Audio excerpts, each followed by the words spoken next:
પહેલા તો આ નઈ દિશા અવેરનેસ ફોરમના અધ્યક્ષ સ્થાપક બિઝનેસ સમિટ ઇન્ડિયા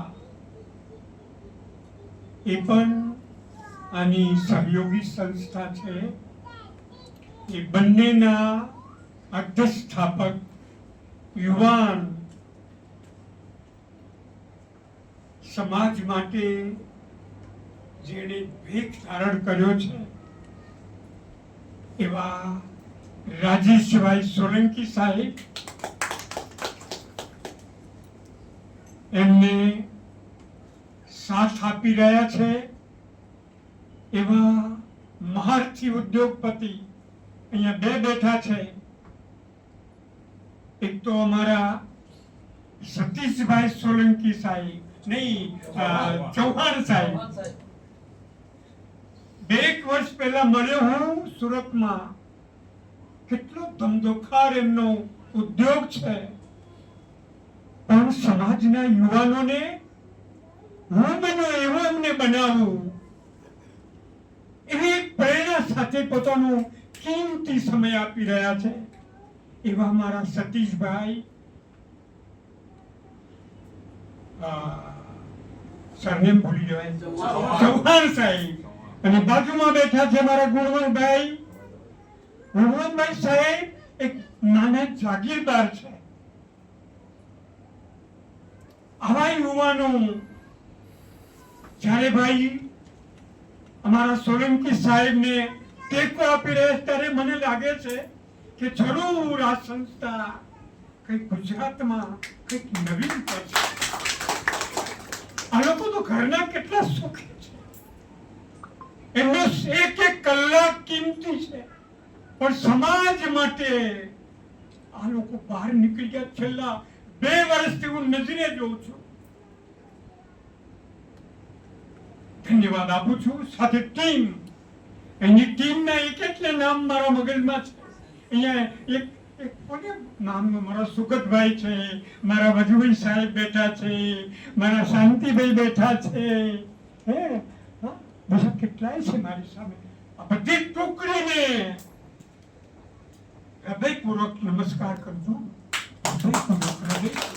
હૃદયપૂર્વક એટલા માટે અત્યારે એસસી એસટી સમાજ આ તાતી જરૂર છે. તાતી મારા પ્રવચનમાં વારંવાર કહું છું, કદાચ ડોક્ટર બાબા સાહેબ અત્યારે હાજર હો તો શિક્ષણની સાથે એમણે આ ઉદ્યોગની વાતને સાથે જ લીધી હોત. એટલી તાતી જરૂર છે અત્યારે. અને આ ટીમે જે બીડું ઝડપ્યું છે 2015 થી, અને ભાઈને હું ધન્યવાદ આપું છું કે આજે એમનો પરિશ્રમ, એમનો તપ રંગ લાવ્યો છે. આજે મેં આ યુવાનોને અહીંયા જોઈ રહ્યો છું. બેંકના આટલા મોટા ઓફિસરો અહીંયા આવીને મુક્ત કંઠે તમને મદદ કરવા માટે કેટલા આતુર છે. એ બધું આ ટીમનું પરિશ્રમ છે. લાખ લાખ ધન્યવાદ આપું છું શાંતિભાઈ તમને બધાને. અને યાદ રાખો, આ ધરતી ઉપર તમારી પાસે આર્થિક સ્થિતિ સારી હશે તો જ તમે માનવ તરીકે જીવી શકશો. આર્થિક સ્થિતિ સિવાય જીવન નથી, યાદ રાખો. અને હું મારા પ્રવચનમાં વારંવાર કહું છું, આ સમાજને, આ દેશના લોકોએ હજારો વર્ષ સુધી એક પશુની હાલતમાં રાખ્યા છે. પશુની હાલતમાં. અરે પશુથી બહેતર બિલાડી એ ઘરમાં જાય તો કોઈ વાંધો નહીં, પણ એક માનવ જેવો માનવ આમ પસાર થતો તોય ત્યાં મેં જોયું બાબા સાહેબને બરોડામાં એ ખુરશી પર બેઠા હોય અને બહાર નીકળે એટલે લોકો પાણી છાંટીને એને પવિત્ર કરી દેતા. આ અછૂત બેઠા હતા. હમણાંની જ વાત છે, લાંબા સમયની વાત નથી.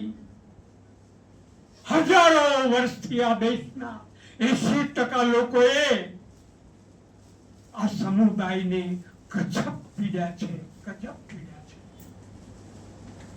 એટલા માટે હું મારા પ્રવચન વારંવાર કહું છું કે લોકશાહી શાસન આવ્યું અને બાબા સાહેબનું બંધારણ છે. લોકશાહી શાસન અને બાબા સાહેબનું બંધારણ. હમણાં મારા સતીશભાઈ સાહેબ બોલ્યા કે કરોડોની થાપણ બેંકમાં રાખવામાં આવી છે તમારા માટે, અને વ્યવસ્થા બહુ સુંદર વાત કરી. તમારા માટે હજારો કરોડ બેંકમાં રાખવામાં આવી છે મૂડી. પણ આપણે એનો ઉપયોગ કરતા નથી, કારણ કે આપણને કોઈ માણસ નહોતું. આ યુવાનને ધન્યવાદ આપું છું કે એક ટીમ ઊભી કરી. તમે જો હમણાં ભાઈ રાજેશભાઈ 15 દિવસ પહેલા તો મોટું ઓપરેશન કરાવ્યું છે.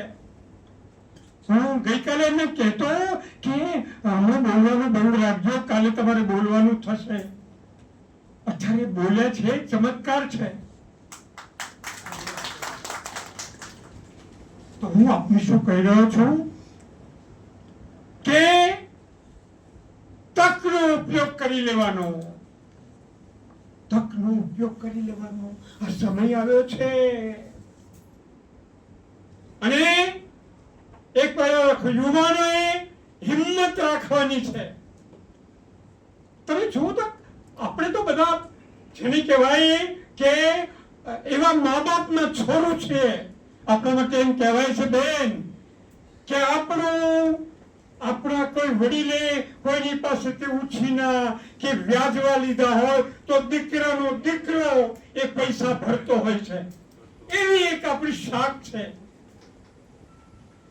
પણ અહીંયા તો આ દેશમાં તો કેટલાય લોકોએ લોનો લઈ લઈને પરદેશ ભાગી ગયા છે. એવા તો આપણે નથી. તો હિંમત રાખીને લોન લેવાની, બિઝનેસ કરવાનું. તમને યાદ કરાવું, મને રતિલાલ મકવાણા, મને એમનો ઇતિહાસ કે દાદા એટલી તકલીફમાં અમે આ ધંધો શરૂ કર્યો. 1000 કરોડનું ટર્નઓવર છે મહાપુરુષનું, પણ એને જે તકલીફો વેઠી છે કે આ તો બેંકની સગવડ હમણાં થઈ. તો હું તમને બધા અહીંયા બેઠેલા યુવાનોને કહું છું કે બેંકમાંથી લોન લેવાની અને હિંમત રાખવાની. જો યાદ રાખો, પહેલા તો એક વાર આપણને આ લોકોએ પહેલેથી કહે તમારામાં કઈ નથી, તમે તો બુદ્ધિ વગરના છો,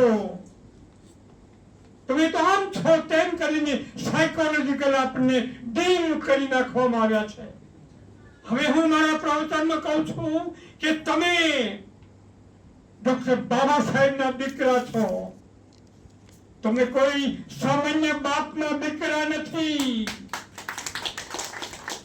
જેને વિશ્વ આખો એમ કે છે સિગ્નલ ઓફ નોલેજ, જ્ઞાનનું પ્રતીક, બુદ્ધિનો સાગર, હિંમતનો સાગર, બાદશાહનો બાદશાહ. એના તમે દીકરા છો, એના તમે દીકરા છો. તો તમે કદી તમારી જાતને નીચી નહીં માનો, તમારી જાતને જરાય નીચી નહીં માનો. સમજાય છે? લોન લેવાની. મને તો આજે દીકરીઓ આવ્યા છે ને, મને બહુ ગમ્યું છે. મારા નગરપાલિકાને આધો ને, વાહ વાહ વાહ વાહ, લોકશાહી ટ્રાફિક તો જો ને, આ બાબાનો જાદુ તો જુએ. એક નગરની બેન બાદશાહ, નગર નગરી સ્ટેજ મારા દલિત દીકરી, વાહ વાહ વાહ વાહ. તો હું આપને શું કહી રહ્યો છું, આ સમય આવ્યો છે આપણા માટેનો, તો તૈયાર થવાનું. અને લોન લઈને પછી એટલા કાળજીથી ધંધો કરવાનું યાદ રાખો, બેદરકાર નહીં રહેવાનું. મને કોઈએ કહ્યું કે પેલા કોઈ મોટા ઉદ્યોગપતિનું નામ મને યાદ નહીં આવે, અત્યારે પણ વહેલા ઉઠીને પોતાના બિઝનેસમાં એટલા રતુભાઈ મકવાણા અત્યારે આટલી ઉંમર થઈ તો ટાઈમ સર આવી જાય છે બેંકમાં, અરે એમની ઓફિસે ટાઈમ સર. આટલી ઉંમરે પણ તમે તો યુવાન છો, લોન લઈએ એક એક બાબતમાં કાળજીપૂર્વક કામ કરવાનું. કેમ આગળ? અને બીજું હિંમત, હું સફળ થઈશ, હું સફળ થઈશ. આ એક વાત સાથે આપણે કામ કરીશું. ચલો અહીંયા મારું પ્રવચન પૂરું કરું છું. આ લાખ લાખ ધન્યવાદ છું મારા યુવાન મિત્રોને, આ ટીમને. અને આજે આટલી બધી મોટી સંખ્યામાં બધું ક્રીમ આવ્યું છે. એકે હજારા આવ્યા છે. કોઈ નાનો માણસ નથી, કોઈ સામાન્ય નથી.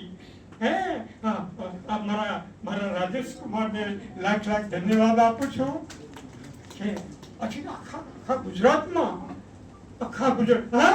હું બેન તો ભૂલી ગયો, એક મારા દલસુખભાઈ અને મારા ગિરીશભાઈ, હે લાખ લાખ ધન્યવાદ આપું છું. તમે આટલું બધું ક્રીમ ભેગો કર્યું, તમે આજે આખા ગુજરાતમાં એક નવો સંદેશો પહોંચી જશે. હે અને જિલ્લે આપણે આવું કરવું છે યુવાનોને અને દીકરીઓ. મને તો આજે બહેનો આટલા બધા આવ્યા છે, મને બહુ જ આનંદ થયો, બહુ. બાબા સાહેબે કહ્યું છે કે જે સમાજમાં બહેનો આગળ આવશે એ જ સમાજ આગળ આવવાનો. મારી દીકરીઓ આટલી બધી આવી ગઈ, બહુ જ આનંદ થયો છે મને. ચલો આપણે બધા તૈયાર થઈએ, લોન લઈએ, આખા ગુજરાતમાં આપણા યુવાનો ઉદ્યોગપતિ બને બધા. મને તો મારે એ જોવું છે. આ યુવાન તો જો, ધન્યવાદ આપું છું. સમાજ માટે દોડ્યા છે મારા ગુણવંતભાઈ. ચલો જય ભીમ. દાદાના છો મને જુસ્સા માટે